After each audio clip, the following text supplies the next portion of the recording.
លីសភូមិន្ទថៃរាយការណ៍ថាប៉ូលីសចំនួន6នាក់បានបាត់បង់ជីវិតនៅក្នុងហេតុការណ៍ធ្លាក់យន្តហោះមួយគ្រឿងចូលសមុទ្រនៅព្រឹកថ្ងៃសុក្រនេះក្នុងកំឡុងពេលប្រតិបត្តិការហោះហើរសាកល្បងមុនពេលចូលរួមសមយុទ្ធវឹកវើលុតឆាត់យងនៅស្រុកហ៊ូហ៊ីនខេត្តប្រជុំគិរីខណ្ឌ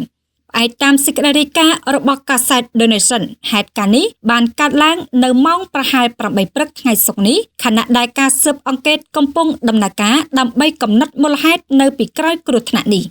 ទន្ទឹមគ្នានេះអាជ្ញាធរក៏កំពុងប្រមូលភស្តុតាងពីកន្លែងធ្លាក់យន្តហោះរួមទាំងបំណែកយន្តហោះនិងឧបករណ៍ថតទិន្នន័យហោះហើរឬក៏ប្រអប់ខ្មៅហើយកំពុងសម្រុះសម្រួលជាមួយអ្នកជំនាញផ្នែកអាកាសចរណ៍និងភ្នាក់ងារពាក់ព័ន្ធធ្វើការត្រួតពិនិត្យបច្ចេកទេសយ៉ាងហ្មត់ចត់ភ្លាមលោកឧត្តមស្នេហ៍ឯកគឺរ៉ាត់ផាន់ផេតអគ្គស្នងការប៉ូលីសភូមិន្ទថៃកំពុងធ្វើដំណើរទៅកាន់ខេត្តប្រជុំគិរីខណ្ឌដើម្បីត្រួតពិនិត្យដោយផ្ទាល់នៅទីតាំងធ្លាក់យន្តហោះជាមួយគ្នានេះលោកក៏បានបញ្ជាឲ្យមានការឧបត្ថម្ភពេញលេញដល់ក្រុមគ្រួសារអ្នកស្លាប់និងបានណែនាំឲ្យរៀបចំពិធីបុណ្យសពឲ្យមានភាពថ្លៃថ្នូរ